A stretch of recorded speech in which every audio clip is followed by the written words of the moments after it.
Shabbat Shalom Yasharallah. We are in week 37, covering Deuteronomy chapter 4, verse 44, all the way to chapter 8, verse 20. Before we begin, let's start with a prayer. Heavenly Father, high in heaven, hallowed be thy name. Thy will be done. Give us the Ruach, Abba, to do your will and your will alone. Give us eyes to see and ears to hear in these last days, and to give us the strength, the discernment to not be distracted and to be consumed by anything of this world in these times. Give us the Ruach to not only be guided, but to see the evils and to push them away and to speak against those evils, Abba. Please guide this message in the name of Yeshua HaMashiach. Amen. Shabbat Shalom to Abba and his only begotten.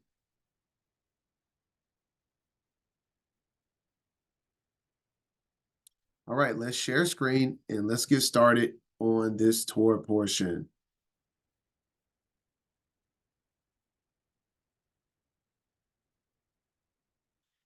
All right, my cover page, the center of it is the Sapphire Commandments, because Moses reiterates the 10 commandments in this Torah portion.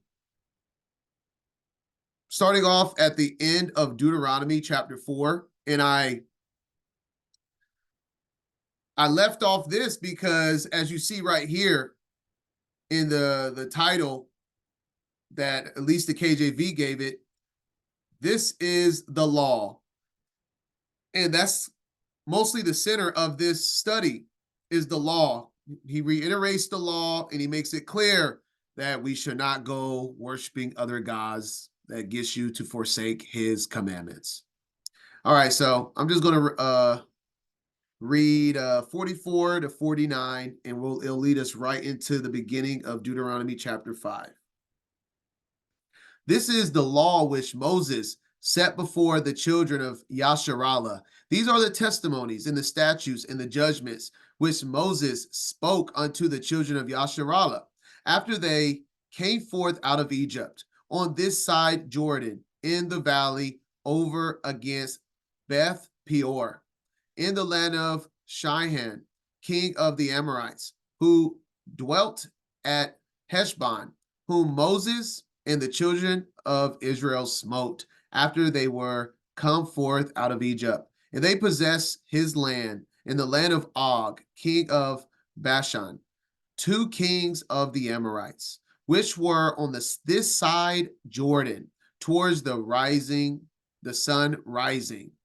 And what does that mean, y'all? On this side Jordan, towards the sun rising. Pop quiz. What direction does the sun rise? This is a direction that they're giving us. Boom. All right, y'all. Good job. The sun always rises eastward.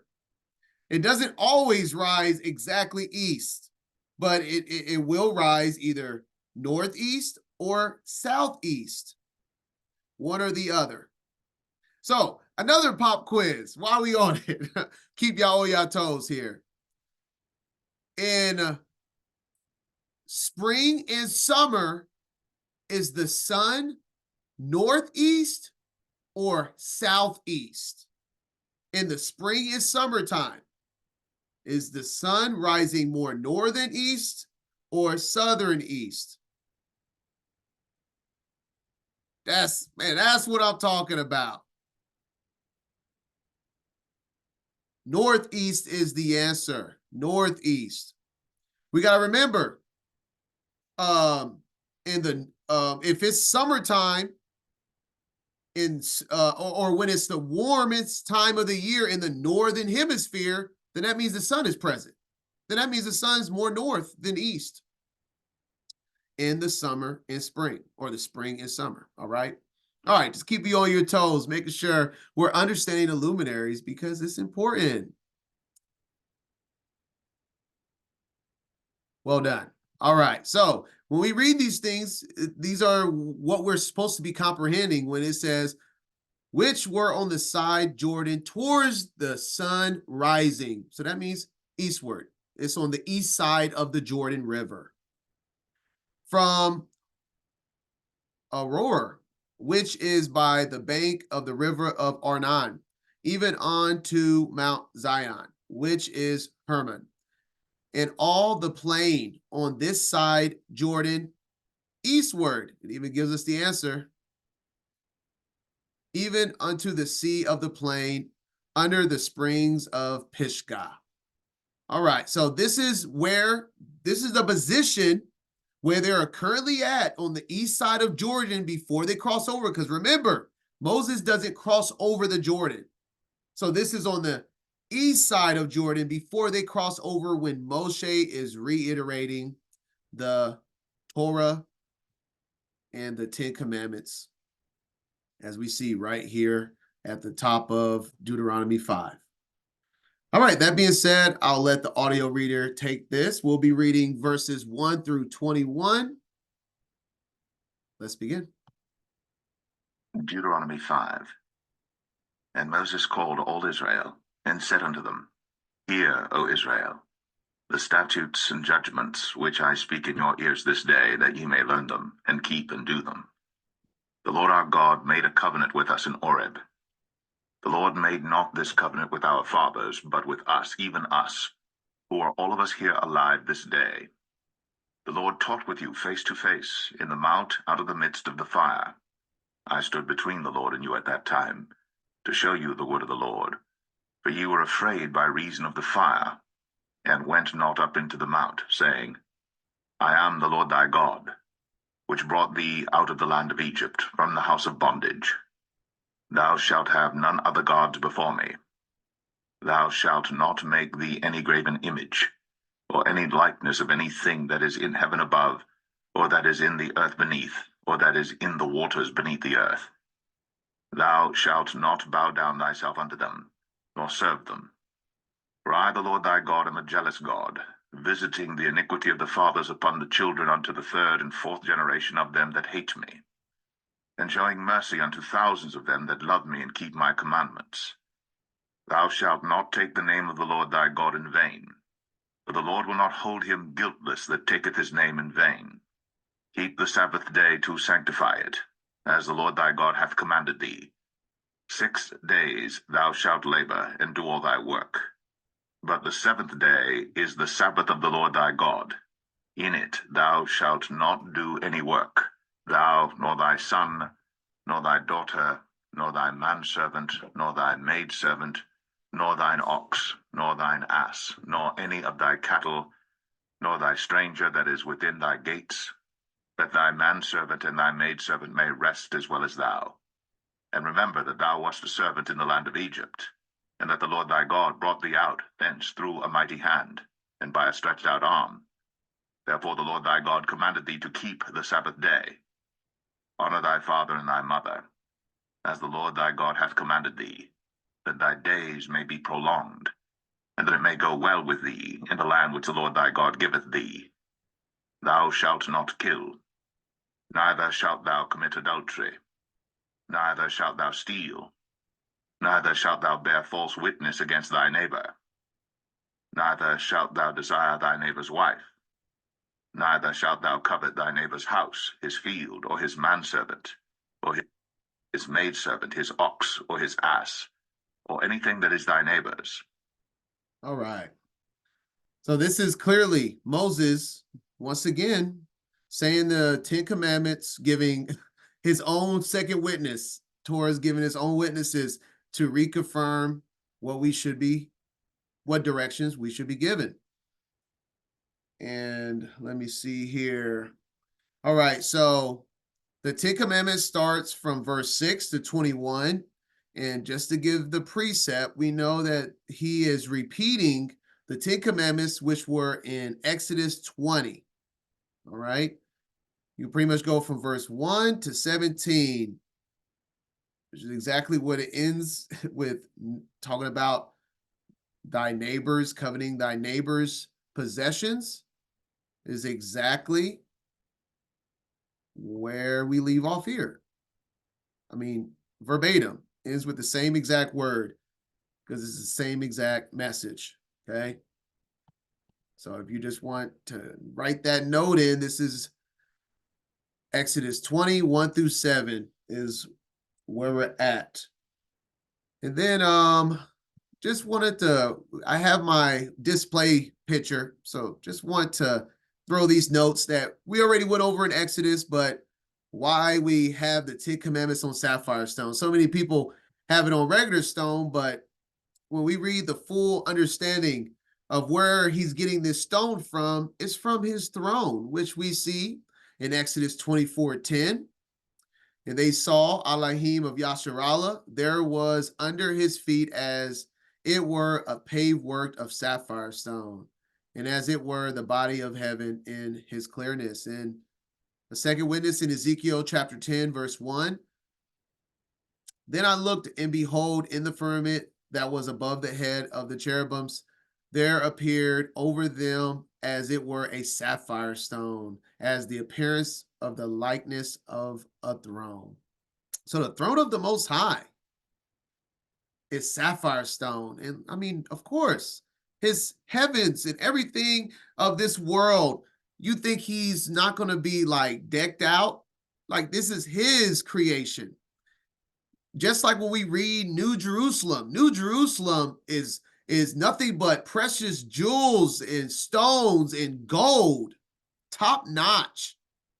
So I expect no less from our heavenly Father and his only begotten in their thrones in the heavens, right? I cannot wait, right? The streets are made out of gold. It's going to be unbelievable. So yes, the Most High knows how to dress his kingdom. Right, and then going to verse 14. Let me go to verse 14 first. Let's show what we're looking at. All right, so we have the Sabbath. Well, you know what? I did want to just reiterate the 10 Commandments real quick here. First commandment, thou shalt have none other gods before me. Very straightforward, but it isn't as straightforward in our times as one may perceive. If you have any type of idol, any type of carved image in your home, especially speaking of it being spiritual, a cross, a Star of David, then you have an idol before him, especially if you're using it for worship.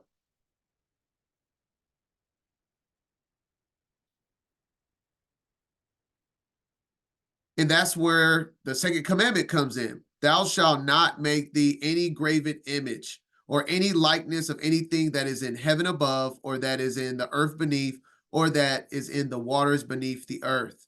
Thou shalt not bow down thyself unto them, nor serve them.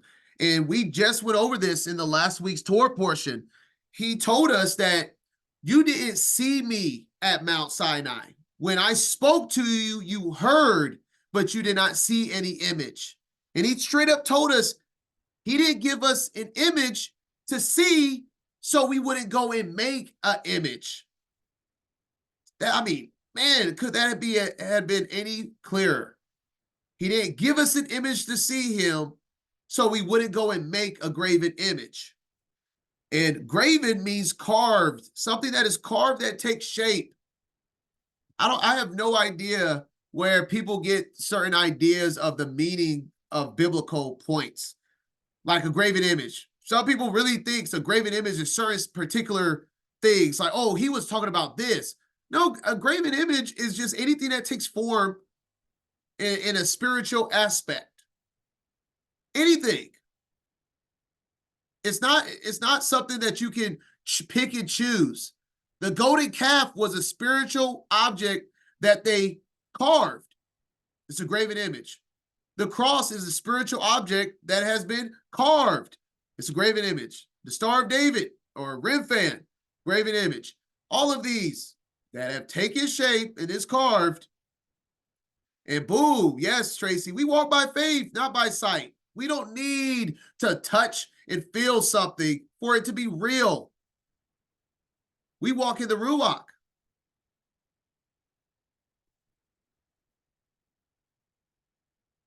And let's continue.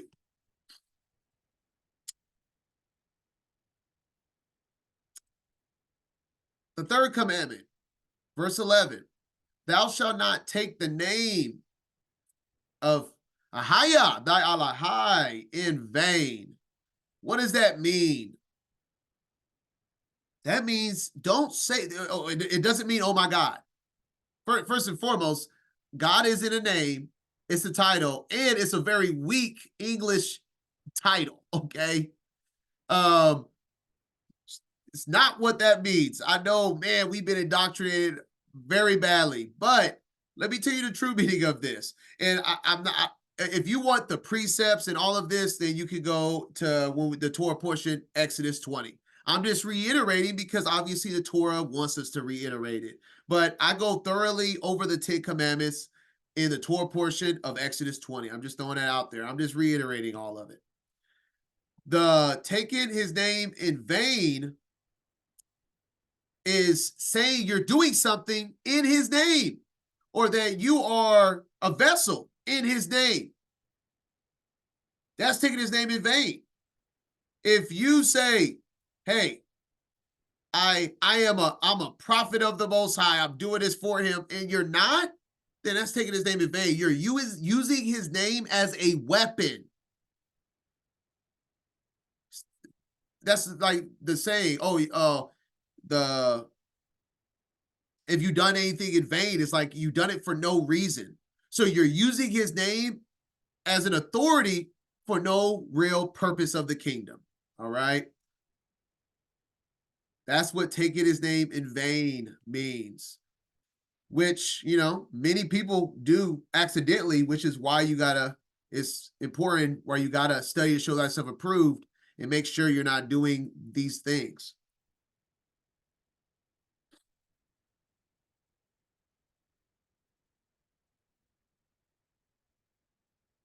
The fourth commandment, the Sabbath day.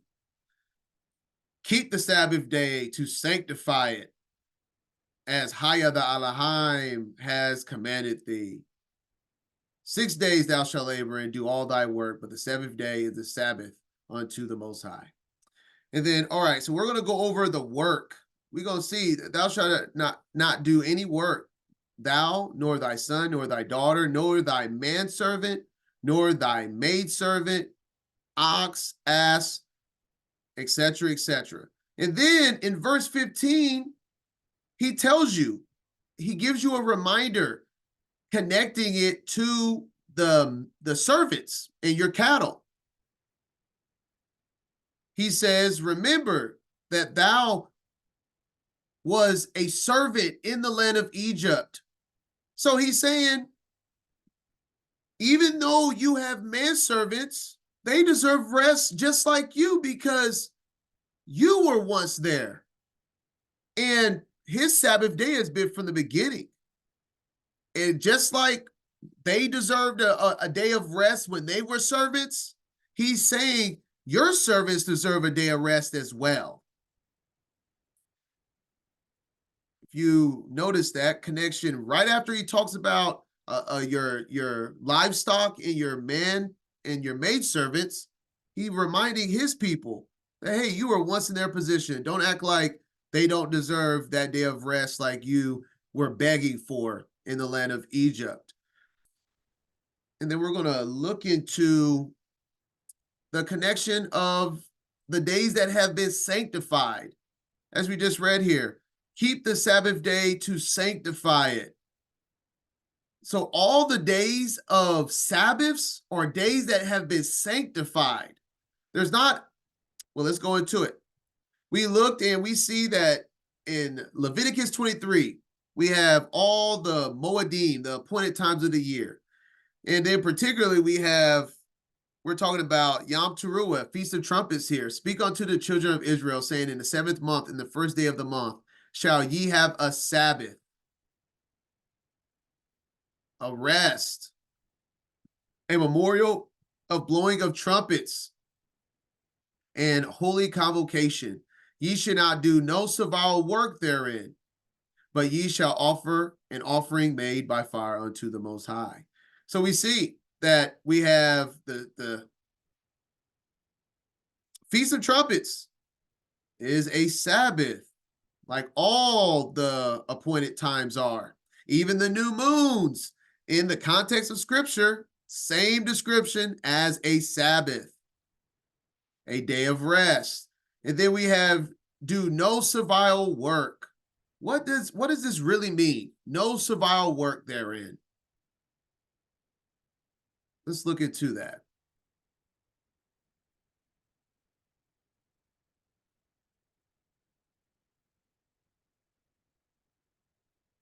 This is H5656 if you want to look it up in the Strongs.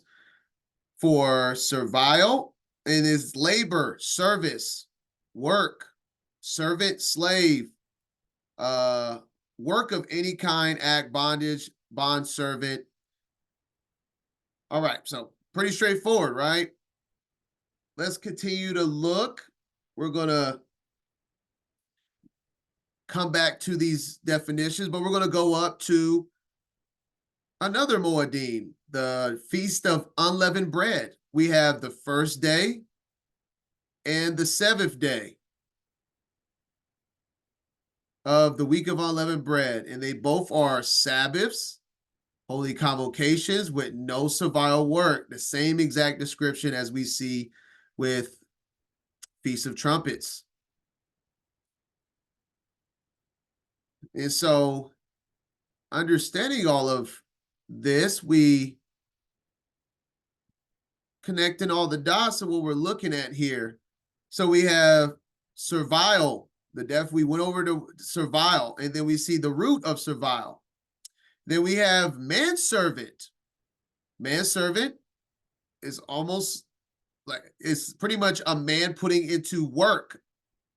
This 5650, that means manservant, is putting servile to work. So a manservant is doing servile work. A slave, a servant that does labor, work, is pretty much what you do for your occupation, right? And this is a man that is living that occupation. And both of these words have the same root word, which means root word is 50 Hebrew H 5647, which means to serve. And in a nutshell, I mean, that's just literally what it is: to work, serve, service. So my point I'm making is servile work is what manservants or people do for occupation, which is to serve or to work. This is why you don't work or buy or sell, because if someone is buying, then the person you're buying from has got to be at work. And if you're selling something, then you're definitely working, and vice versa. So no servile work means what you do for a living. And even for those that work on a farm that has a ranch, he tells you, rest your livestock.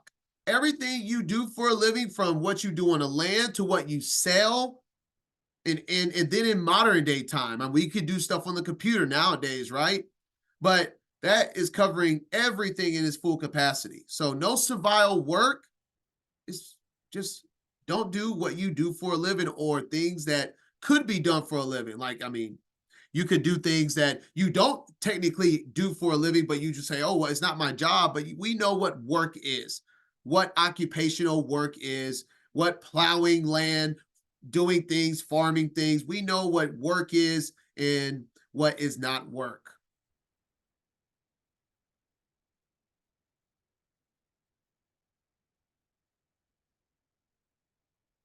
And then that brings us to the last point here of the Sabbath day that I made back in the Exodus Torah portions, Exodus 12:16.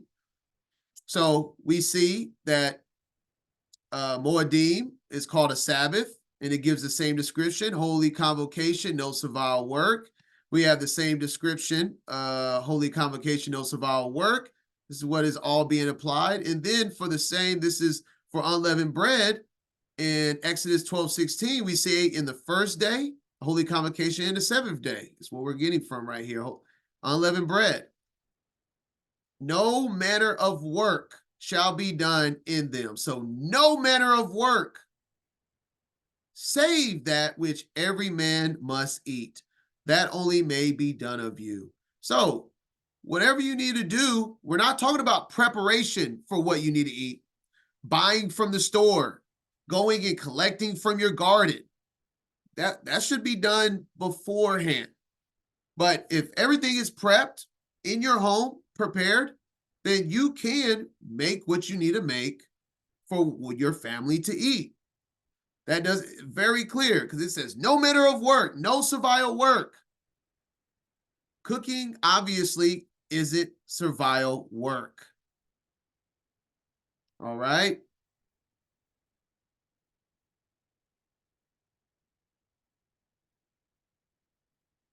All right. That was the fourth commandment, the Sabbath day. Then we have honor thy father and thy mother. Self-explanatory. Respect your mother and your father regardless of how your relationship is. It doesn't matter how bad they treat you. Turn the other cheek. You don't have to, sometimes respecting somebody is not saying anything at all. I know everybody has their own relationships, but you better figure out a way to keep his commandments or you will be judged for not doing so. Verse 17.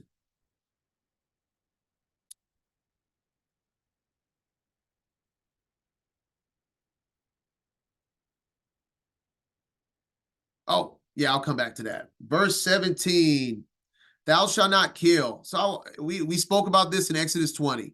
Understand, that is a bad translation. Thou shalt not kill is a bad translation. Kill should be murder. Because if you go into the Torah, all the people of Israel are actually commanded to kill sinners, witches, adulterers. They are commanded to stone them, to kill them in certain ways. So we're not talking about righteous killing. We're talking about murder. And then this is important. You know why this is so important? Because I've heard people use kill and go, this is why we shouldn't kill animals. Because it's breaking the 10 commandments. Man, good gracious, y'all. Let's look into this more because that's my point. You can take it and do so many things with it. I mean, and they're right if that is the true definition of it, but it's not. And so just looking at the Targums give us a much better detail of this. And the Targums in verse 17 here is going to embody, for whatever reason, verse 17 embodies verses 17 through 20. So we're about to read over killing, adultery, stealing, bearing false witness, all in verse 17 in the Targum. So I'm going to read that. Sons of Israel, my people, you shall not murder. Oops, let me not do that. You shall not murder, nor be companions or participators with those who do murder, nor shall there be seen in the congregations of Israel those who have part with murderers. And real quick, before I continue, I love the extra detail here because we know better, right? Ephesians 5:11, and have no fellowship with the unfruitful works of darkness, but rather reprove them, right? It's not just the fact that I'm not the one that murdered or did anything that was sinful, but if you are friends and fellowshipping with those that are continuing in sin, especially without reproving, you will be judged as if you are one of them. Believe that. You ain't just gonna go get away with it because you didn't do it yourself, but you are associated and allowing them to do it. Continue reading. That your children may not arise after you and teach their own to have part with murderers. For because of the guilt of murder, the sword cometh forth upon the world. Sons of Israel, my people, you shall not be adulterers, nor companions of, or have part with adulterers. You see that? That's the part. This is why I'm reading this. Everything that has to do with these commandments, it's not just about you. It's about who you fellowship with, who you call your friends. It's not just the fact that, hey, I didn't do the murder, but the guy you hang out with did. Hey, I didn't cheat on my wife. I'm not messing around with this married person, but you know someone is, and you're like giving them the thumbs up. You're cool with it. Like, check yourself, Yasharala.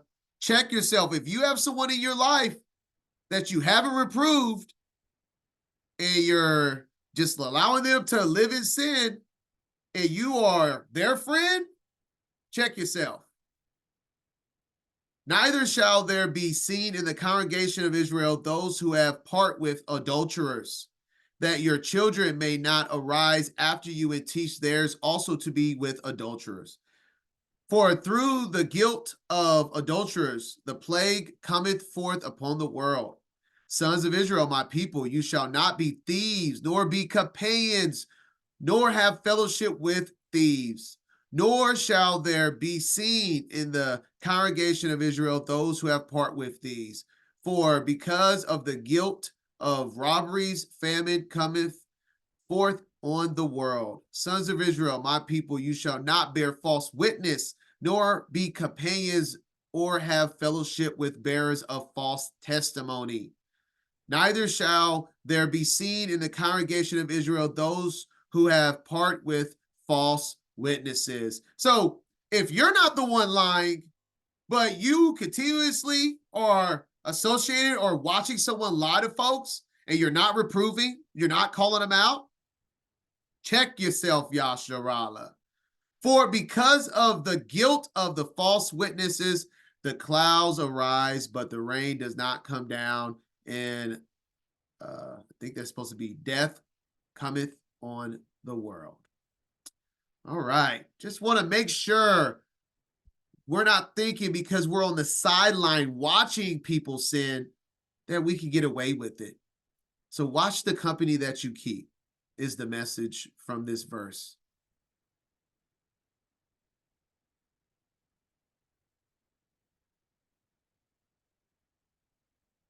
All right. And yes, Tara, I agree. And I think that's a very good point here. Is that if your friends, families, people that you choose to hang out with, if they're still talking to you about sinful acts or they're associating you with things that are not of the Ruach, then you're probably not displaying yourself as a righteous person enough. You need to look more peculiar to them. They should know better by now, right? Why would people still be coming up to you if you changed? If they know you don't put up with that, right? Maybe you should look at yourself and evaluate it and be like, man, why would they feel comfortable talking to me about lying and stealing, cheating? Why would they be comfortable? Just putting that out there. Right? You might end up with no friends, but you got the body of Mashiach, right? That's all you need. You got Abba, Mashiach, and his body.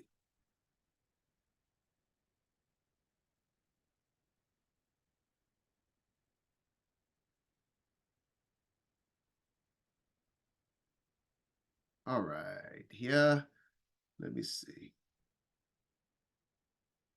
Okay, one more thing I want to point out here. We have verse 15. I talked about the first part. Remember that you was a servant. And so he's saying, so give the stranger and give your servants a rest because you were there once too. Don't make yourself better than them because you're now the master and they are the servant. And we see that in the New Testament with Messiah washing their feet and becoming their servant, saying, these are the people I want, right? But now the back half of verse 15, that Haya the Elohim brought thee out thence through a mighty hand and by an outstretched arm. I just posted this on my Instagram. One of the coolest things I just looked into recently. So cool is that is the pictograph meaning of Ahaya. In the Strong's H 1961, you look it up. You'll have the modern Babylonian Hebrew here, the Paleo Hebrew, and those mean he who exists, the existing one, the past, the present, the future. That's what Ahaya means.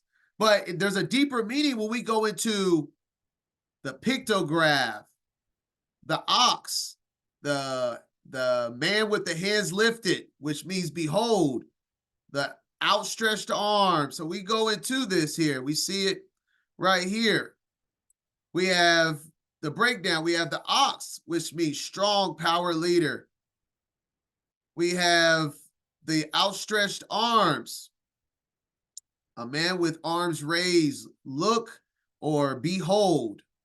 And then we have an arm and closed hand. And so we use that to break down the meaning. And so in a nutshell, strong behold, hand behold. A strong hand.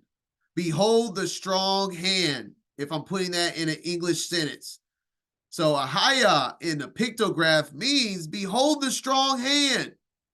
And we see this all throughout the Bible, and you'll see it all throughout now that you know that this is his name. So when you see this, this is him saying his name. We'll see it later on in Deuteronomy, actually multiple times in just this Torah portion, that a mighty, and this word for mighty can also be translated as strong as well. So a strong hand and with an outstretched arm. A man with arms raised, an outstretched arm. Second Esdras, but I will bring them out with a mighty or strong hand and with an uplifted arm. Same meaning. So very cool. Every time you see this, the behold the strong hand, which is raised or uplifted, right? Every time you see this now, Ahaya is what he is, the meaning of Ahaya is what he's given us in that.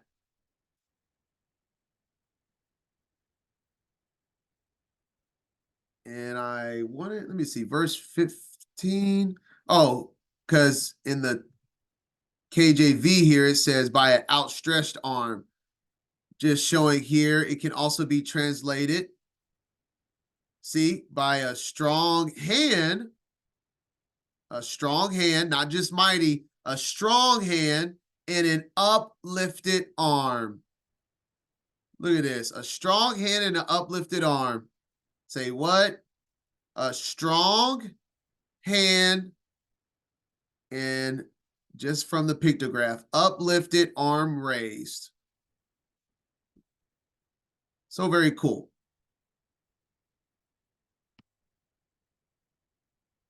All right. Let's continue now. And that's the 10 Commandments. They brought it up again, so let's go over it again with a little bit more detail this time in some points. All right, so now we're going to read the rest of the chapter, verses 22 through 33. These words the Lord spake unto all your assembly in the mount out of the midst of the fire of the cloud and of the thick darkness with a great voice. And he added no more. And he wrote them in 2 tables of stone and delivered them unto me. And it came to pass, when ye heard the voice out of the midst of the darkness, for the mountain did burn with fire, that ye came near unto me, even all the heads of your tribes and your elders, and ye said, Behold, the Lord our God hath shown us his glory and his greatness, and we have heard his voice out of the midst of the fire. We have seen this day that God doth talk with man, and he liveth. Now therefore, why should we die?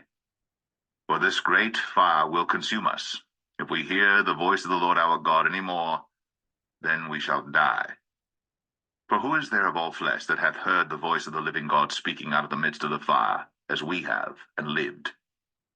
Go thou near, and hear all that the Lord our God shall say.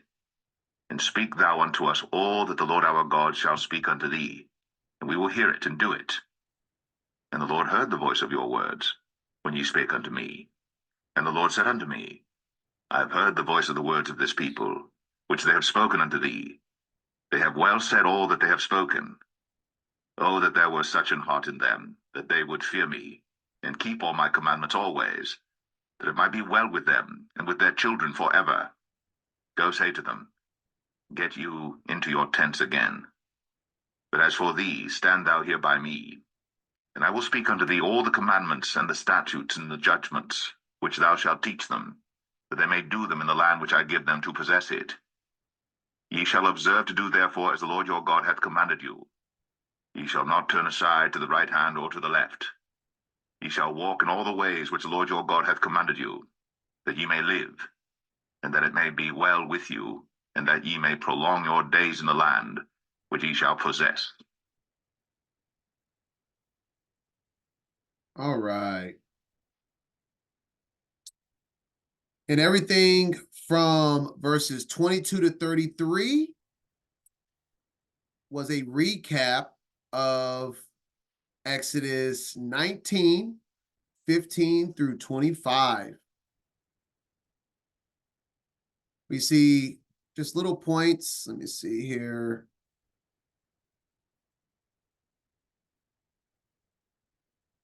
Where we start off, 22. Let's see.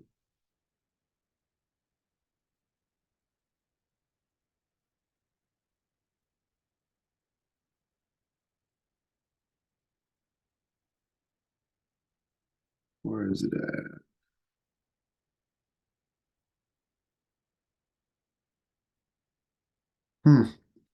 Can't find exactly where I want to find, but either way, let's see.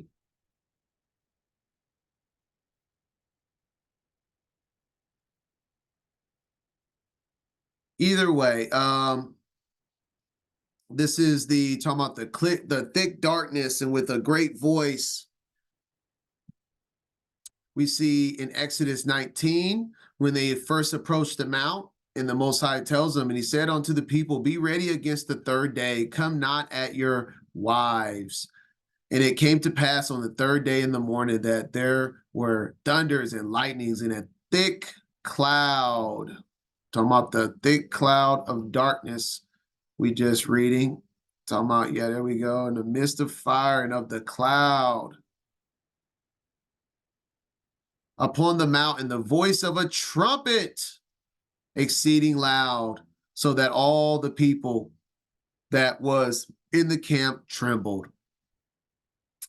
I'll just go ahead and read it. And Moses brought forth the people out of the camp to meet with Elohim, and they stood at the nether part of the mount in Mount Sinai and was altogether on a smoke, because Haya descended upon it in fire. Once again, that's what I'm saying. In the midst of the fire of the cloud, a great voice, which was like on a trumpet. And the smoke thereof ascended as the smoke of a furnace, and the whole mount quaked greatly. And when the voice of the trumpet sounded long and waxed louder and louder, Moshe spoke, and Ahiah answered him by a voice. And Ahiah came down upon Mount Sinai on the top of the mount. And the Most High called Moshe up to the mount, the top of the mount, and Moshe went up. And Ahiah said unto Moshe, Go down, charge the people, lest they break through unto Ahiah to gaze, and many of them perish. Which is what we were just reading, talking about that we shall not die. Where does it say that at here?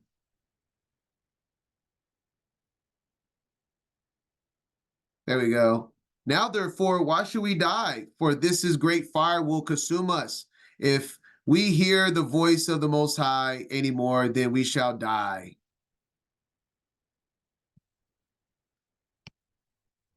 And let the priests also, which come near to the Most High, sanctify themselves, lest the Most High break forth upon them. And Moshe said unto Ahiah, The people cannot come up to Mount Sinai, for thy charges us, saying, Set bounds about the mount and sanctify it.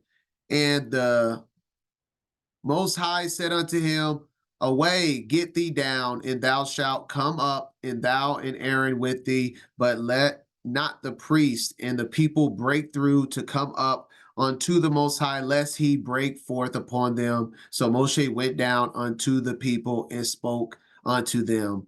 And then he gives the 10 commandments, as spoken about earlier in Exodus 20, verses 1 through 17. And right after that, and all the people saw the thunderings and the lightnings and the noise of the trumpet and the mountains smoking. And when the people saw it, they removed and stood afar off.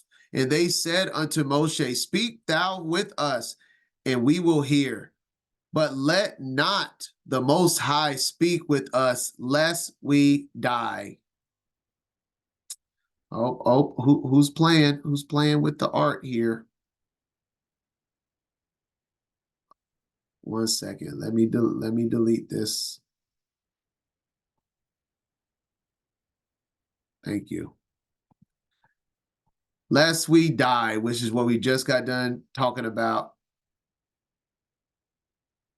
Right? Same story. And Moses said unto the people, Fear not, for Elohim is come to prove you, and that his fear may be before your faces, that ye sin not. And the people stood afar off, and Moshe drew near unto the thick darkness where Elohim was. All right. That is the review of Deuteronomy 5. All right, Deuteronomy chapter 6.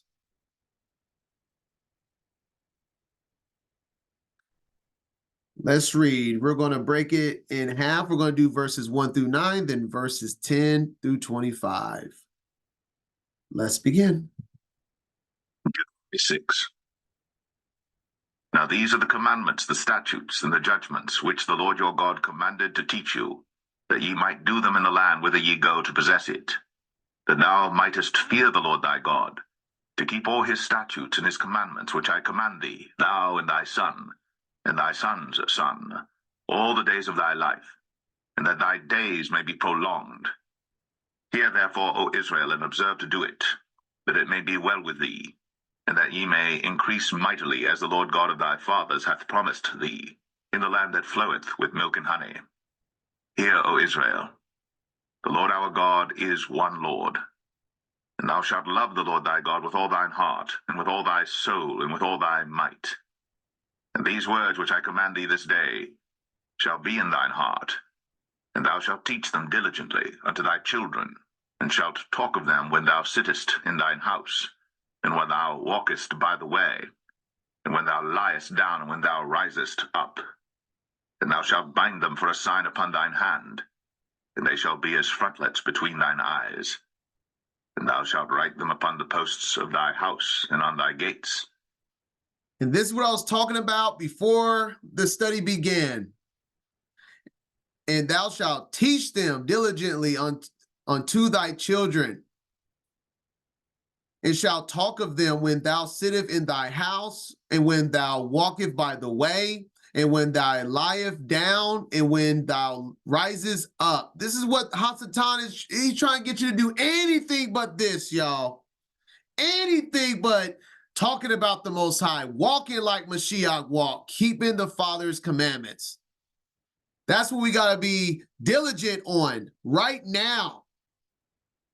Right now, the young, the old, every person needs to stay on task. All right, verse 3, when it speaks about in the land that floweth with milk and honey. I've seen the idea of the meaning of this, because there's always a deeper meaning than what meets the eye, especially in the good book, right? The land that flows with milk and honey. The reason why he uses milk is because he's speaking of something that is good, but spoils pretty fast. And then he speaks of something that is good, like honey, but it never spoils. So that's, and when I saw the meaning of their theory of that meaning, I agree. It makes sense to me. A land that floweth with milk and honey is saying, I will give you the good that may spoil in a week, and I will give you the good that will not spoil at all. But either way, you're going to have the good of all of it in between. It will give you everything that is required for you to enjoy. So just throwing it out there, the meaning of the land of milk and honey is the goods that spoil and the goods that don't spoil or last longer or doesn't last as long.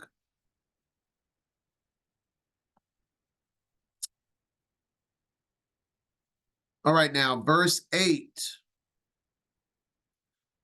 Just did the mark of the beast study. Y'all already should know about this, right? And thou shalt bind them for a sign upon thy hand, and they shall be as frontlets between thy eyes. And all of what this is speaking on is what we just got done reading. Now, these are the commandments, the statutes, and the judgments, which the Most High commanded to teach you, which we should be meditating on day and night. They shall be a sign upon your hand and the frontlets between your eyes. Well, you know what that sounds like. It sounds like the same description as the mark of the beast in Revelation 13. Verse 16, he causes all, both small and great, rich and poor, free and bond, to receive a mark in their right hand and in their foreheads. This is the same exact description because it's the same exact thing, is connected with worship.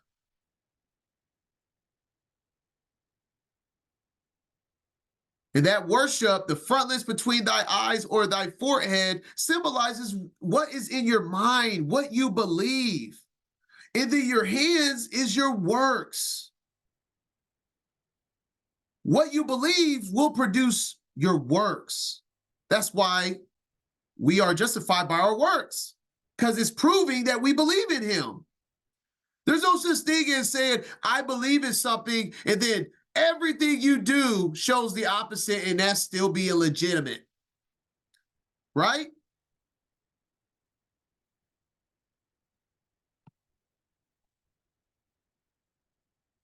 And just to also make the connections here, when we see the two we just read in Deuteronomy 6, it says it should be a sign upon thy hand and they shall be as frontlets between thy eyes. The sign, and then we have the mark. It's the same word. It's the same word. The word sign and mark are interchangeable. So it's exactly the same description. Your forehead, you can be marked by the Most High. And how are you marked by the Most High? By keeping his commandments and faith in Messiah. That's how you get the mark of the Most High. The mark of the beast is pretty much the opposite of that. An anti-Messiah spirit or an anti-Torah spirit. Straightforward.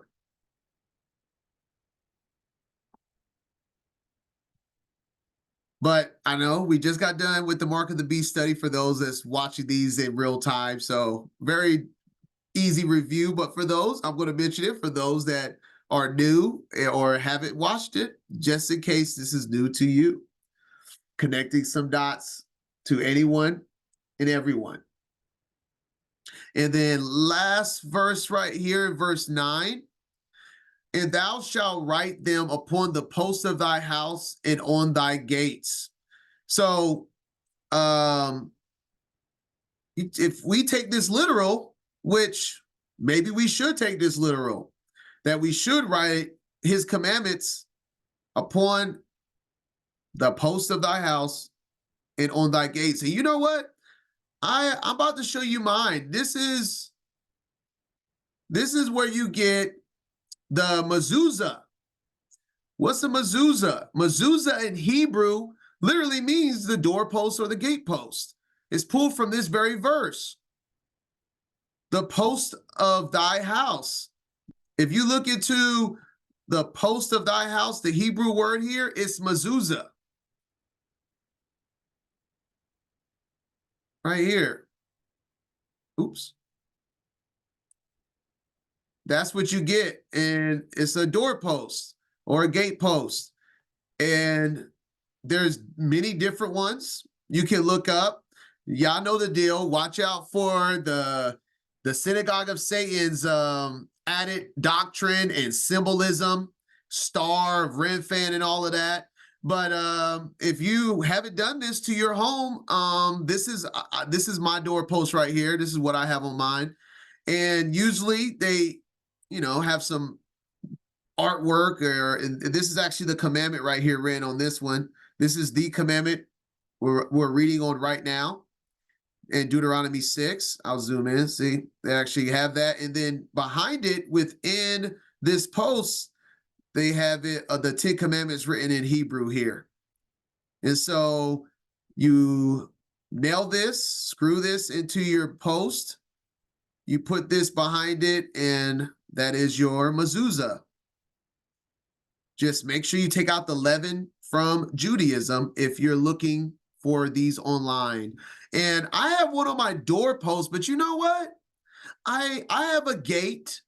I have a gate post. I'm going to get me another one to put on my gate because it says "and gates." So you know what? I think I'm going to step up and get one for my gate post. So if this is new to you, I do encourage you to either make one yourself. I mean, do whatever you want. You can do your own. I'm not saying you have to buy something. It tells you to write them on your post, have them on your post. So if you want to, you can make up your own version of it. This is not like textbook. Like there's different, like I said, there's different ways to do this. So if you want to do it your own way, hey, do it your own way. But hey, it is a commandment here, as we're reading in verse 9, that thou shalt write them upon the posts of thy house. And see, that's what I was saying. It doesn't say or, it says and on thy gates. And like I said, I have a gate, and so I overlooked this. I'm gonna put one on my gate as well. But whatever way you want to do it, let's find a way to keep these commandments, at least according to the text. And the text is just saying to have them written on the post. And so one way or another, make sure you could put one on there. All right. And all right, that's all I have for 1 through 9, and then we're going to read the rest of the chapter, verses 10 through 25. Shall be when the Lord thy God shall have brought thee into the land which he sware unto thy fathers, to Abraham, to Isaac, and to Jacob, to give thee great and goodly cities, which thou buildest not, and houses full of all good things, which thou fillest not, and wells digged, which thou diggest not, vineyards and olive trees, which thou plantest not. When thou shalt have eaten and be full, then beware, lest thou forget the Lord, which brought thee forth out of the land of Egypt, from the house of bondage. Thou shalt fear the Lord thy God, and serve him, and shalt swear by his name. Ye shall not go after other gods, of the gods of the people which are round about you. For the Lord thy God is a jealous God among you, lest the anger of the Lord thy God be kindled against thee, and destroy thee from off the face of the earth. Ye shall not tempt the Lord your God, as ye tempted him in Massah. Ye shall diligently keep the commandments of the Lord your God, and his testimonies, and his statutes, which he hath commanded thee.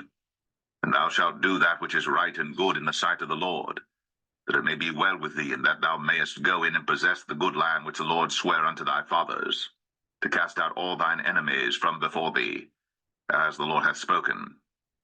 And when thy son asketh thee in time to come, saying, What mean the testimonies and statutes and the judgments which the Lord our God hath commanded you? Then thou shalt say unto thy son, We were Pharaoh's bondmen in Egypt, and the Lord brought us out of Egypt with a mighty hand. And the Lord showed signs and wonders, great and sore, upon Egypt, upon Pharaoh, and upon all his household before our eyes. And he brought us out from thence, that he might bring us in, to give us the land which he sware unto our fathers. And the Lord commanded us to do all these statutes, to fear the Lord our God, for our good always, that he might preserve us alive, as it is at this day. And it shall be our righteousness, if we observe to do all these commandments before the Lord our God, as he hath commanded us.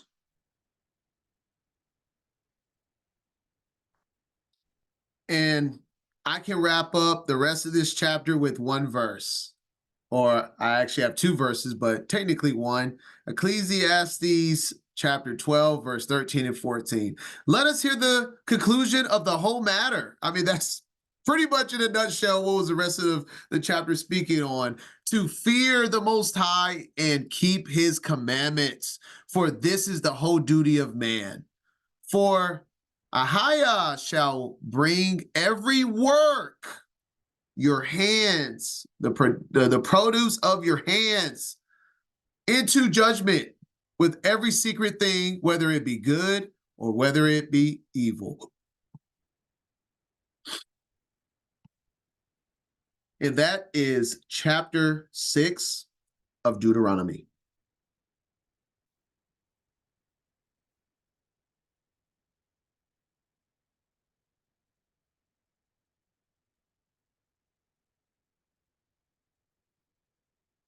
All right, chapter 7, we're going to first read verses 1 through 11. Deuteronomy 7. When the Lord thy God shall bring thee into the land whither thou goest to possess it, and hath cast out many nations before thee, the Hittites, and the Girgashites, and the Amorites, and the Canaanites, and the Perizzites, and the Hivites, and the Jebusites, 7 nations greater and mightier than thou. And when the Lord thy God shall deliver them before thee, thou shalt smite them and utterly destroy them. Thou shalt make no covenant with them, nor show mercy unto them. Neither shalt thou make marriages with them. Thy daughter thou shalt not give unto his son, nor his daughter shalt thou take unto thy son. For they will turn away thy son from following me, that they may serve other gods. So will the anger of the Lord be kindled against you, and destroy thee suddenly. But thus shall ye deal with them.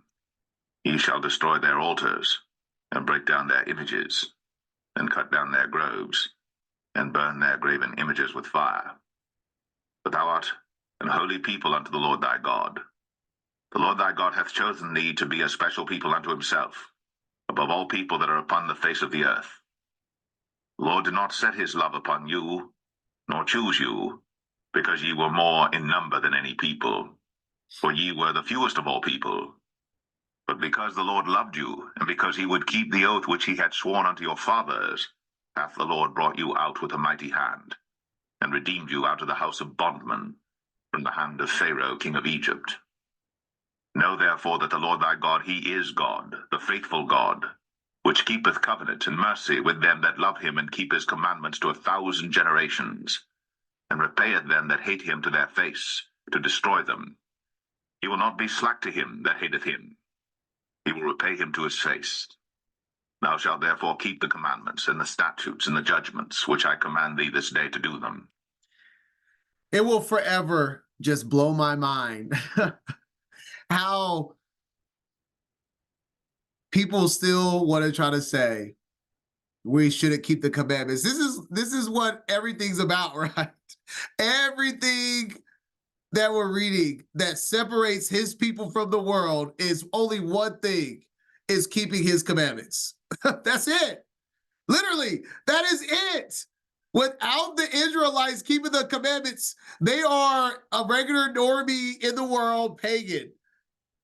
He tells us that the Israelites, his people, are to be an example, to be a light on a hill, right? It's just like, so what are you being an example of? How to celebrate Christmas better than everyone else? Like, make it make sense with scripture. Oh my goodness. I mean, we're reading this, especially in Deuteronomy. Deuteronomy, like we spoke about the meaning of Deuteronomy. It's a second witness, and he's making it so clear. He's like, I'm telling y'all, do not go and do what they're doing. Separate yourself. Just for us to come full circle at the end of days, and everyone's saying, "Nah, we just supposed to love everybody, love Jesus. I love my neighbor. I love you." It's just like, yeah, that's missing the mark, to say the least. Just, man. All right. Where am I? Okay. And we have I mean, the perfect witness for the beginning of Deuteronomy 7, talking about when he was saying to cast out these nations, and he mentions all of these nations here, all of these nations, and to not marry them, neither shalt thou make marriages with them. Thy daughter thou shalt not give unto his son, nor his daughter shalt thou take unto thy son, for they will turn away. So what's the reason for this? For they will turn away thy son from following me, that they may serve other gods. I mean, we already know. You already know. Everyone should already know who's the example for this. King Solomon, chapter 11 of First Kings, is the example of this. He went and married all those pagan women that were idolatrous, and it did exactly what he commanded you not to do, for the reason of, let me see here. Well, it even says it. King Solomon went and had daughters of the nations, concerning which the Most High said unto the children of Israel, ye shall not go to them, neither shall they come in unto you. For surely they will turn away your heart after their gods. And I mean, that's exactly happened to a T. I'll go ahead and read it. And he had 700 wives. This is gluttony. Gluttony can go further than food. This is gluttony. This is unnecessary, Solomon. It's ridiculous. What do you even, this is more than one woman per day, per every year. Like, this is just wives. Wives, princesses, and concubines, and 300 concubines. He could have a different woman in his chambers for like 2 straight years. It's just, You know, we talk about that the Bible does give permission for a polygamous relationship, for a man to have multiple wives. But this is spoken about in the midst of sin. There ain't nothing at this time in Solomon's life sounds like he's walking righteously. So I don't want anyone to read this thinking it's okay to have as many wives as you want. This just wasn't the way. It's not. And the outcome kind of shows you that, doesn't it? Even though it's pretty clear that the women wasn't righteous women. And yeah, it's crazy. Yeah, right. Solomon, take your own advice. Everything is vanity. And man, is that vanity. But let's continue. That's just crazy. Every time I read that, how do you wrap that around your head? For it came to pass when Solomon was old that his wives turned away his heart after other gods, just like the Most High said it would.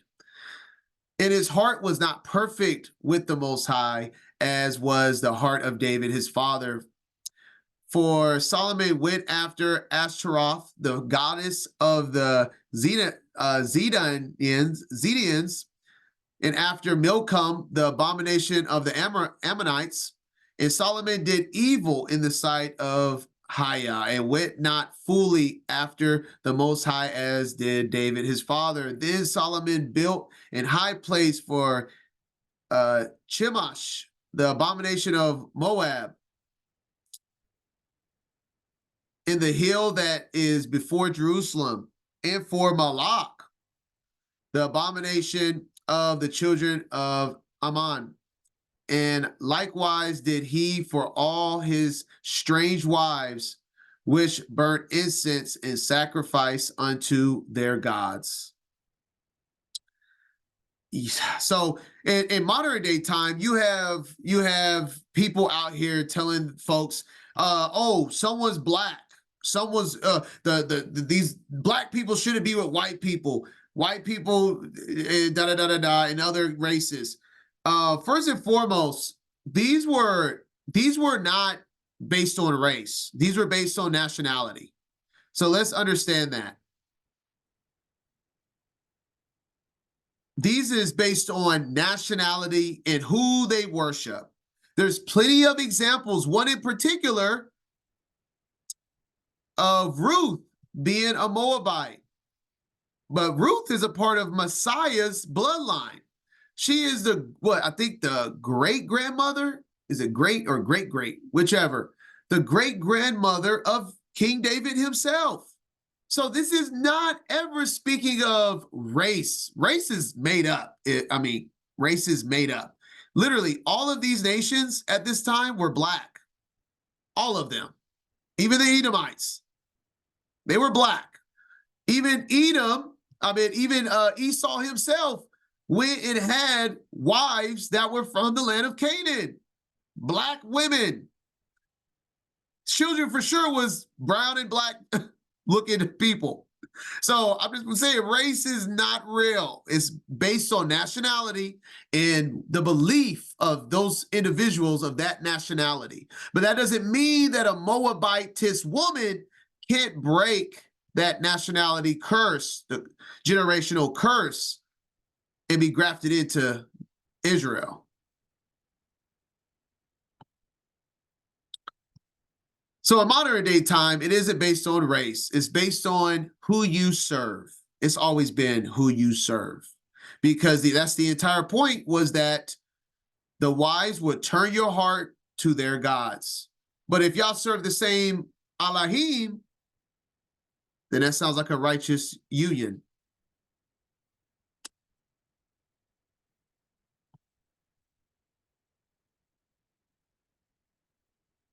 All right. Let's see here. In verse 7, just a comparison verse with the Targums here. And it says, yes, so in this translation, it says, and Hiah did not set his love upon you, nor choose you because you were more in number than any people, for ye were the fewest of all people. Okay, that's cool. But let's look at another translation in the Targums for verse 7.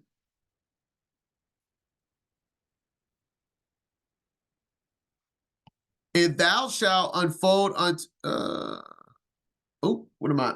Oh, that's chapter 6. Let me go chapter 7. Not because you were more excellent than all other peoples have the Adon had pleasure in you and chose you, but because you were poor in spirit and more humble than all the nations. That makes more sense because obviously this is going back to Abraham. Abraham was the original person that the covenant was made with, and he was more humble and poor in spirit than anybody else on earth. Amen. And also, this was a recap of Exodus 34. Because, like I say, y'all know Deuteronomy is a book of a second witness of what's already been spoken. And so he is witnessing, as we see, the same exact that you should drive them out of the land and have no communion with their daughters or their sons. Exodus 34, 11 through 16. Not going to read it because it's the same exact description. So Exodus 34, 11 through 16 pairs with Deuteronomy 7, verses 1 through 11. All right. We're going to finish off the chapter reading verses 12 through 26 now.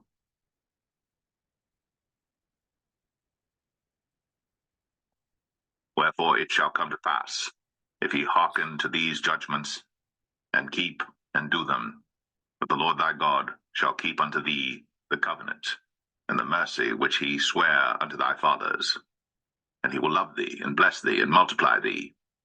He will also bless the fruit of thy womb, and the fruit of thy land, thy corn, and thy wine, and thine oil, the increase of thy kine, and the flocks of thy sheep, in the land which he sware unto thy fathers to give thee. Thou shalt be blessed above all people. There shall not be male or female barren among you, or among your cattle. And the Lord will take away from thee all sickness, and will put none of the evil diseases of Egypt, which thou knowest, upon thee, but will lay them upon all them that hate thee. And thou shalt consume all the people which the Lord thy God shall deliver thee. Thine eyes shall have no pity upon them, neither shalt thou serve their gods, for that will be a snare unto thee. If thou shalt say in thine heart, these nations are more than I, how can I dispossess them? Thou shalt not be afraid of them, but shalt well remember what the Lord thy God did unto Pharaoh and unto all Egypt, the great temptations which thine eyes saw, and the signs and the wonders and the mighty hand, and the stretched out arm whereby the Lord thy God brought thee out. So shall the Lord thy God do unto all the people of whom thou art afraid. Moreover, the Lord thy God will send the hornet among them, until they that are left and hide themselves from thee be destroyed. Thou shalt not be affrighted at them, for the Lord thy God is among you, a mighty God and terrible. And the Lord thy God will put out those nations before thee by little and little. Thou mayest not consume them at once, lest the beasts of the field increase upon thee. But the Lord thy God shall deliver them unto thee, and shall destroy them with a mighty destruction until they be destroyed. And he shall deliver their kings into thine hand, and thou shalt destroy their name from under heaven. There shall no man be able to stand before thee until thou have destroyed them. The graven images of their gods shall ye burn with fire. Thou shalt not desire the silver or gold that is on them, nor take it unto thee, lest thou be snared therein. For it is an abomination to the Lord thy God. Neither shalt thou bring an abomination into thine house, lest thou be a cursed thing like it. But thou shalt utterly detest it, and thou shalt utterly abhor it, for it is a cursed thing. How many people y'all know that y'all still go, as family, whichever, and you go in their house and they have a cross or they have these idols and it just hurts you because it is a cursed thing and it is an abomination to have it in your house. It hurts me every time. I be looking at their walls and I'm just like, oh my man, y'all a mess. I can't stand it. Cannot stand it. I almost feel like pulling an Abraham in the book of Joshua with his father. If you know, you know. Abraham went and just threw down all his idols. I, you know, I don't know if that's crossing the line now, but that's what I feel like doing. I feel like just going and just taking them all off the wall and destroying them. But yeah, it is what it is. This is the time we're in.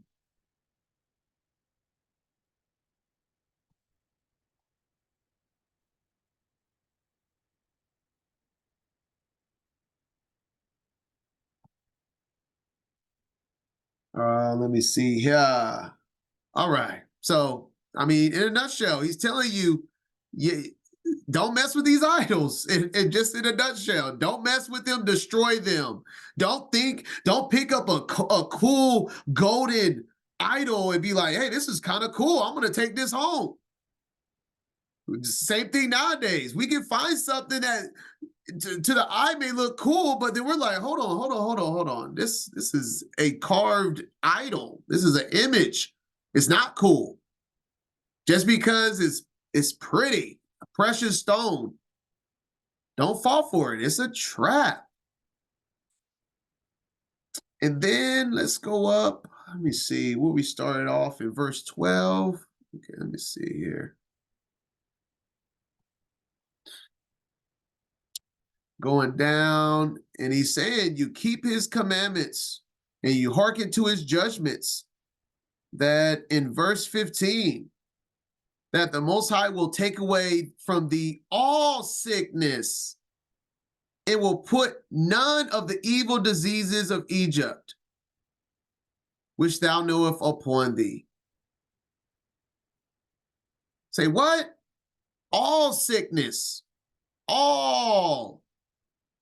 So the origin of being sick, for the most part, now we're not talking about like a common cold. We're talking about like sickness, like cancer, tumors.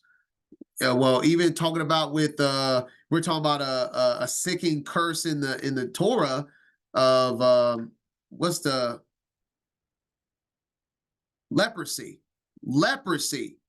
that all these sicknesses, the origin of them is not keeping his commandments. He tells you if you keep his laws and statutes, that he will keep you away from these sicknesses, right? Well, that's the thing. That's the thing. We go to Revelation 18:23.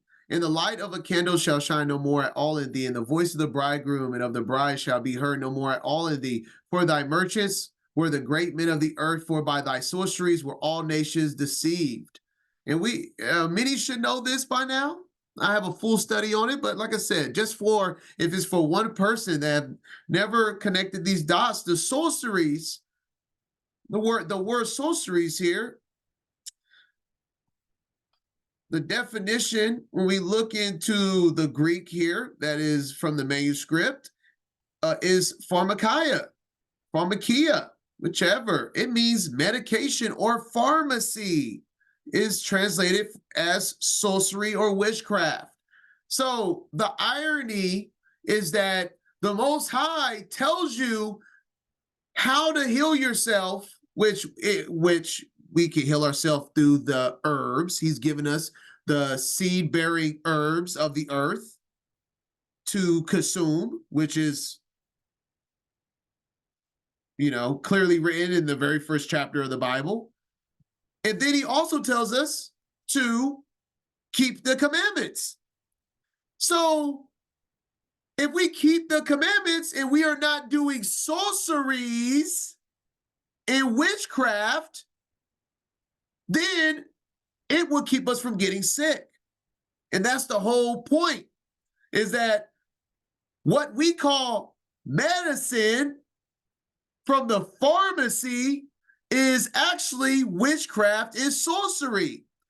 The things that we use in modern day time for medicine to make us heal is actually the sole ingredient to make us sick. We're doing the opposite of what we're commanded. So instead of relying on his word, which tells us to have the herbs of the field, the seed-bearing fruits of the earth, and to keep his commandments, that's what he told us. That's what the word tells us. We go to the pharmacy, and this is why his people are plagued. And everyone wants to go, my son died from cancer. Why would God allow this? You allowed it because his people are destroyed for a lack of knowledge. And because you rejected knowledge, he will reject you. This is why he allows your son to die from the from the cancer, because how many people that get cancer turn to the Most High, turns to a holistic diet, turns to fasting as well. Fasting, herbs, and keeping the commandments is what heals. What do? They go, well, what medicine do we need to get on? What pharmakia, sorceries, what chemotherapy, which is just radiation therapy, poisonous. That's why people lose their hair when they do chemo, because it's poisoning your body. Got me preaching it here. It's all connected. Stop relying on the world to heal you. The Most High has given us the components. He says, eat these foods, fast in my name, and keep my commandments. And then Messiah said it himself, anything you do in my name, I will do it. But how can he do it if you're not doing it in his name? You're praying, please heal please heal me. Please heal my wife. Please heal my children. But it's not in his name because your actions, your words are hasatans. You're saying that while taking your children to go get chemotherapy. You're saying this while taking pharmakia, prescription drugs. You're saying this while doing witchcraft. If you want to be blessed, then you got to pick him. You can't do both. So many people want to blame the Most High. Don't blame him. He's giving you everything if you just read and meditated on his word. This is why it tells us in Proverbs that the Most High turns his ear, does not listen to those that turn their ear from his Torah. Because if you actually listen to his Torah, he's giving you the instructions to heal yourself. That's why he's like, why am I going to listen to you? You don't listen to me. You're saying, heal my children, while you're allowing your children to eat things that is of the world, to eat GMOs, to eat things that are abomination, pork. But then you want to come and run to me when you don't listen to my instructions.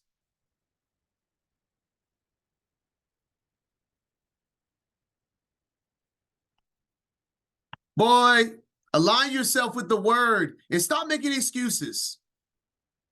Everybody want to have faith until it's your turn, baby. Let's go. This is what it's about. All sicknesses, all.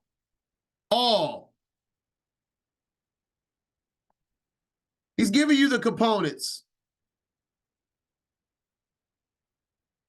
All right. let's continue here. Let's see.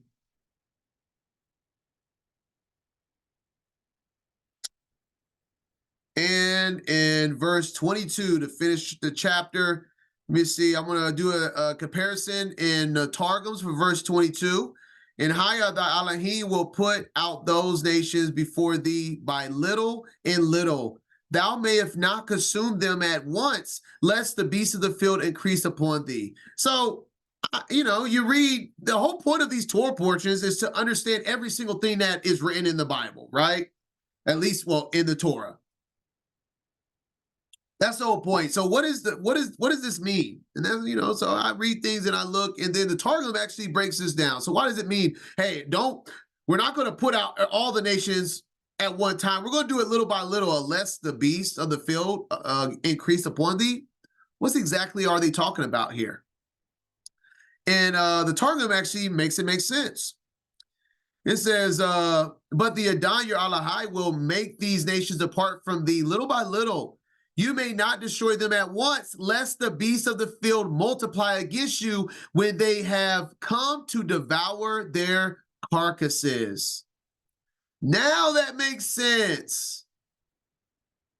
He's saying if there's dead bodies everywhere, the beasts are going to come because it's free food.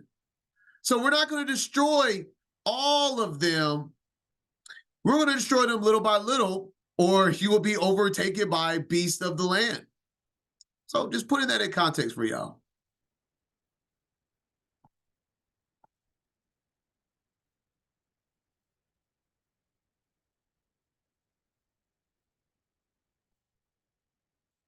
And that is chapter 7. All right, last chapter of this Torah portion, Deuteronomy chapter 8. We're going to read verse 1 through 9. Let's get it. Deuteronomy 8. All the commandments which I command thee this day shall ye observe to do, that ye may live and multiply, and go in and possess the land which the Lord sware unto your fathers. And thou shalt remember all the way which the Lord thy God led thee these 40 years in the wilderness, to humble thee, and to prove thee, to know what was in thine heart, whether thou wouldst keep his commandments or no. And he humbled thee, and suffered thee to hunger, and fed thee with manna, which thou knewest not, neither did thy fathers know, that he might make thee know that man doth not live by bread only, but by every word that proceedeth out of the mouth of the Lord doth man live. Thy raiment wax not old upon thee, neither did thy foot swell these 40 years. Thou shalt also consider in thine heart that, as a man chasteneth his son, so the Lord thy God chasteneth thee.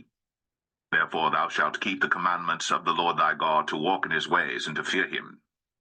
For the Lord thy God bringeth thee into a good land, a land of brooks of water, of fountains and depths that spring out of valleys and hills, a land of wheat and barley and vines and fig trees and pomegranates, a land of oil, olive, and honey, a land wherein thou shalt eat bread without scarceness, thou shalt not lack anything in it, a land whose stones are iron, and out of whose hills thou mayest dig brass.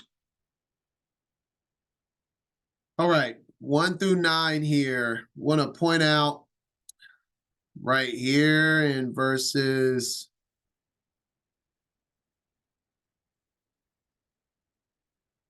verse 2.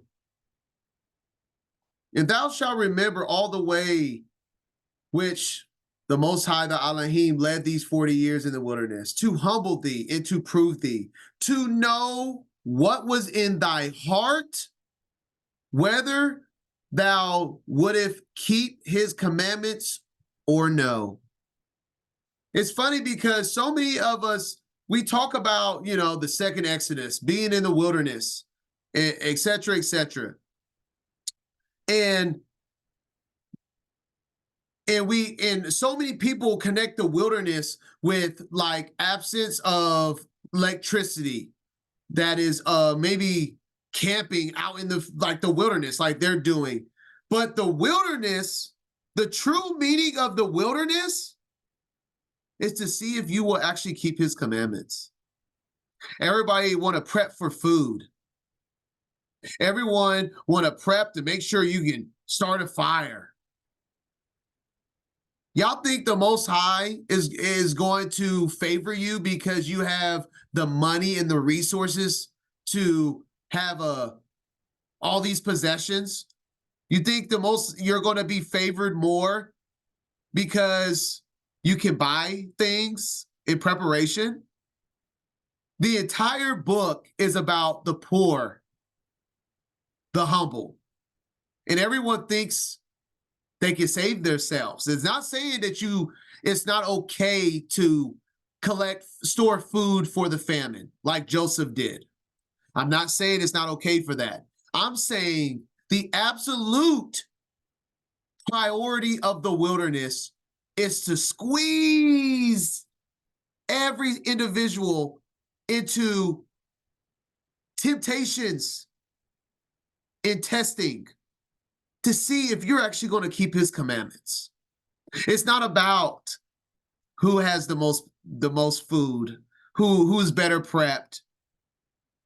The Most High will provide. Someone just in the messages was saying that it's hard to eat healthy, and that the prices are going up, not just with inflation over all groceries, but healthy food in particular. But the Most High somehow keeps providing. This is what it's about.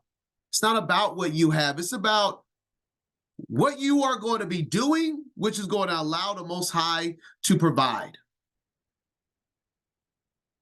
Feel like we got to keep telling ourselves this. Anytime we feel overwhelmed about a transition, about things that we don't have, guys, it's not about what you don't have. It's not about what's on the other side. It's about what you're doing right now. How are you living today?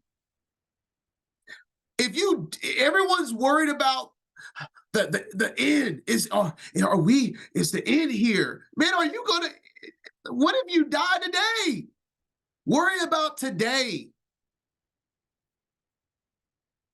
Mashiach says this. A raven doesn't worry about tomorrow, and a raven doesn't have a storehouse of belongings. But the Most High provides for the flocks of the birds every day. Are you not more important than the fowls of the air?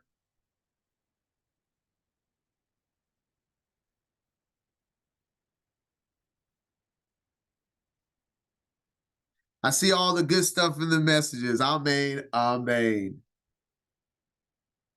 And then in verse 3, and he humbled thee and suffered thee to hunger and feed thee with manna, which thou knewest not, neither did thy fathers know. The Most High provides that he might make thee know that man does not live by bread alone, but by every word that proceedeth out of the mouth of the Most High does man live. And we know this is Mashiach, right? Mashiach, Matthew 4:4. But he answered and said, it is written. It's written in the Torah. Man shall not live by bread alone, but by every word that proceedeth out of the mouth of the Most High.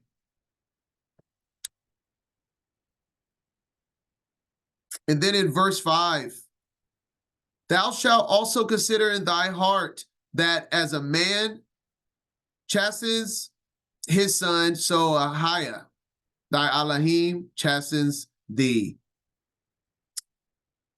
If you're not getting corrected by the Most High, if you're not getting punished for being bad, like a bad child, then that's not a good thing.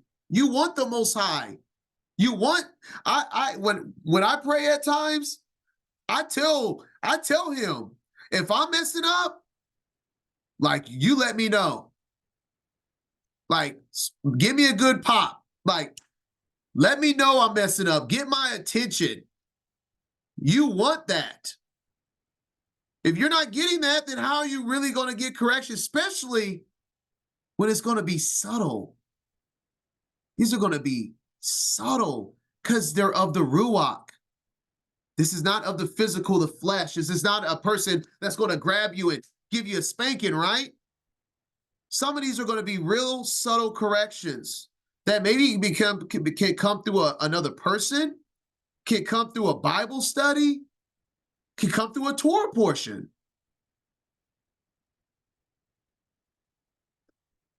But if you're going to pray for something, you better start listening.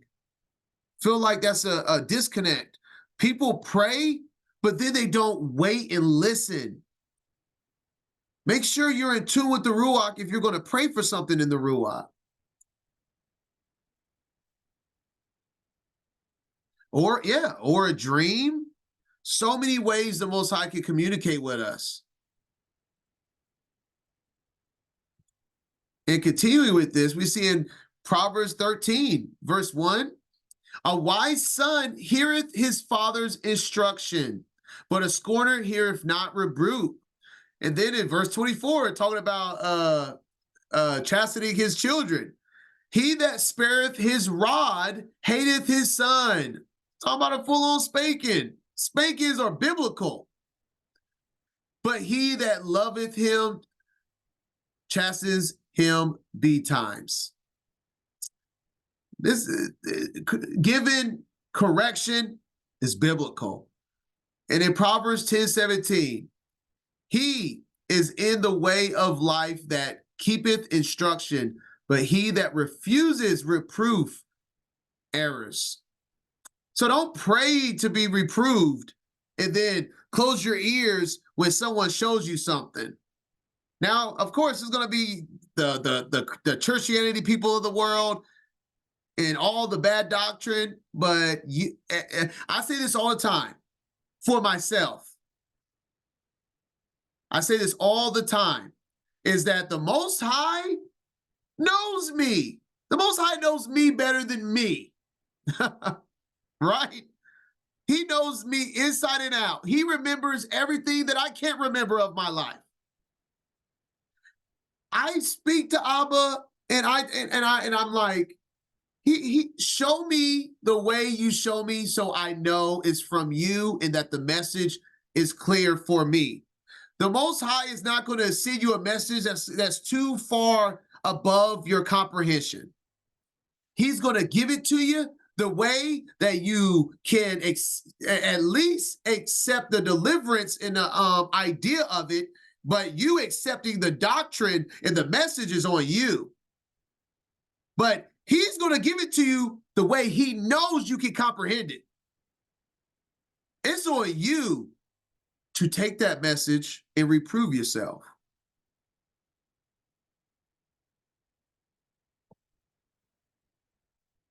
All right, let's finish off Deuteronomy chapter 8, verse 10 through 20. When thou hast eaten and art full, then thou shalt bless the Lord thy God for the good land which he hath given thee. Beware that thou forget not the Lord thy God, in not keeping his commandments and his judgments and his statutes which I command thee this day. Lest when thou hast eaten and art full, and hast built goodly houses and dwelt therein, and when thy herds and thy flocks multiply, and thy silver and thy gold is multiplied, and all that thou hast is multiplied, then thine heart be lifted up, and thou forget the Lord thy God, which brought thee forth out of the land of Egypt from the house of bondage, who led thee through that great and terrible wilderness, wherein were fiery serpents and scorpions and drought, where there was no water, who brought thee forth water out of the rock of flint, who fed thee in the wilderness with manna, which thy fathers knew not, that he might humble thee, and that he might prove thee to do thee good at thy latter end. And thou say in thine heart, my power and the might of mine hand hath gotten me this wealth. But thou shalt remember the Lord thy God, for it is he that giveth thee power to get wealth, that he may establish his covenant which he sware unto thy fathers, as it is this day. And it shall be, if thou do at all forget the Lord thy God, and walk after other gods, and serve them, and worship them, I testify against you this day, that ye shall surely perish.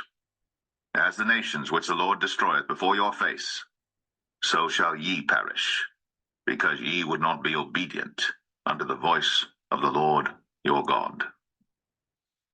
All right, so I did a little TikTok video on this passage right here of praying and giving thanks after you eat. Let's see here.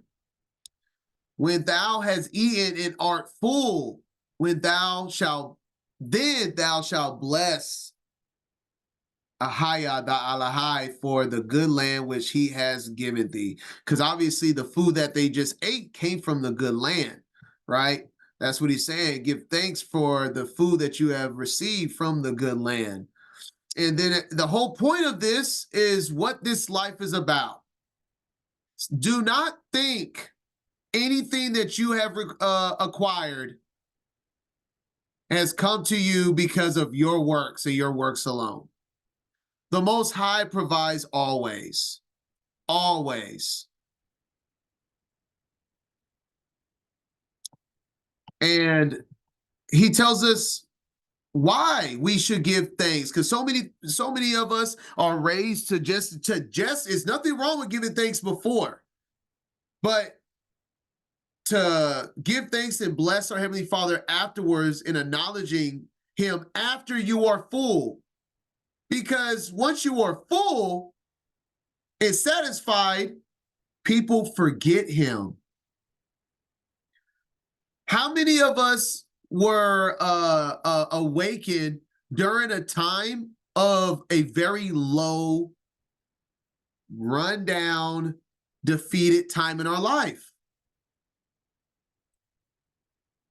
It's easier for people to walk and see the kingdom for what it is when you are low. This is why Messiah says it will be hard for a rich man to enter the kingdom, because he lacks nothing. When you don't lack anything, you tend to not rely or remember our Creator. You tend to start thinking that you're more than what you think. I mean, you think you're more than what you truly are, which is just an empty vessel that will eventually die and turn back to dust. So let's remember to give thanks when we are full, because beware that thou forget not the Most High in not keeping his commandments, lest when thou hast eaten and art full and has built goodly houses and dwelt therein and has riches, that you will forget me and think that you are now good because you have everything that your heart desires. That's the purpose of making sure we give thanks after or bless our Heavenly Father. It actually says blessed him, but same difference. Acknowledging him in any facet is what he wants when you are full, so you don't forget. I mean, we already read what happened with Solomon with the women, kind of goes together with him with these. Yeah. And so we looking at scripture here. First Thessalonians, we know in everything give thanks, for this is the will of the Most High in Mashiach concerning you, that we want to give thanks in all that we do. We're talking about just specifically when we're eating and are full, but we in everything we do, we know we give thanks, that nothing is possible without him.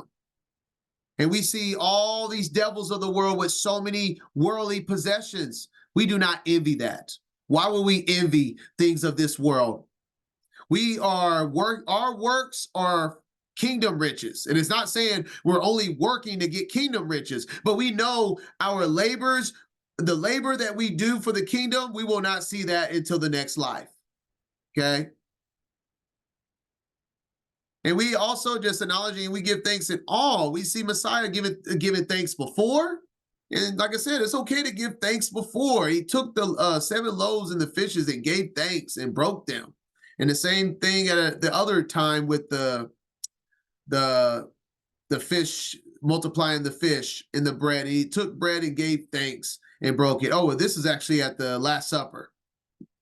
This is when he multiplied the fish and the bread, and this is the Last Supper. So completely okay to give thanks. You give thanks as much as you want. I ain't gonna be mad at that. But the point is make sure we bless him after so we don't forget him. It's a repetition. If anyone has done anything that is based on skill sets, a sport, a way of thinking, of lifestyle, what do you have to do to build a routine? You have to construct your day. You have to practice. You have to do repetitions. This is what he's saying. Make a repetition to remember me after you are full. Make a routine of it. Because when you do that, it will be harder to forget him. Because it's a part of your makeup. It's a part of your routine. It's a part of who you are and have become.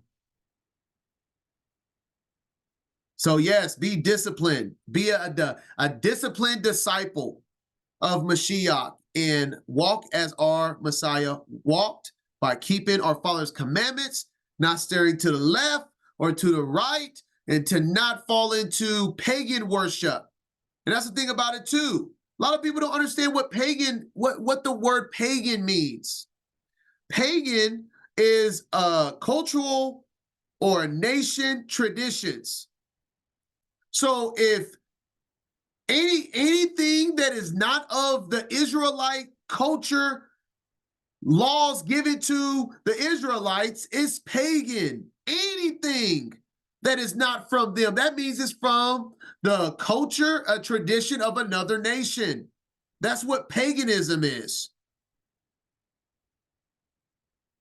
We stay on path, and that's what this Torah portion was about. Keep his commandments. Do not do anything of the other nations, and remember him, and he will heal and remember you. And that concludes this Torah portion. Shabbat Shalom, Yasharallah. Thank y'all for joining me. I'll see y'all next week.